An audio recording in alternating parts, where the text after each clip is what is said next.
Hello बच्चों, और question is here pollination is essential in angiosperm plant because.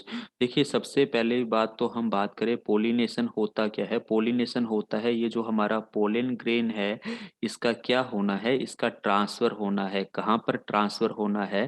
Transfer होना है स्टिग्मा सरफेस पर। कहाँ होना है? स्टिग्मा सरफेस पर ट्रांसफर होना है।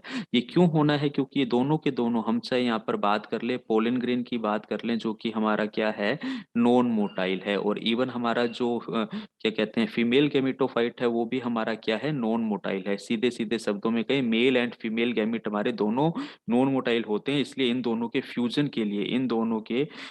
के लिए हमें क्या है, पोलिनेशन रिक्वायर्ड होता है। तो मेन रीजन पोलिनेशन का ये है। एक एक करके ऑप्शन देखते हैं। Decrease the time required for fertilization. नहीं, फर्टिलाइजेशन का टाइम तो रिक्वायर्ड हमारा जब डिक्रीज हो सकता था, जब पोलन ग्रेन को ना तो हमारा स्टिग्मा पास आउट करना पड़ता, ना ही स्टाइल पास आउट करना पड़ता। डायरेक्टली वो किसके कांटेक्ट में आ जाता है? डायरेक्टली वो कांटेक्ट में आ जाता है किसके? ओवरी के। तो ये टाइम हमारा रिड्यूस हो सकता था, लेकिन ऐसा पॉसिबल नहीं होता है। तो ये ऑप्शन तो है नहीं हमारा।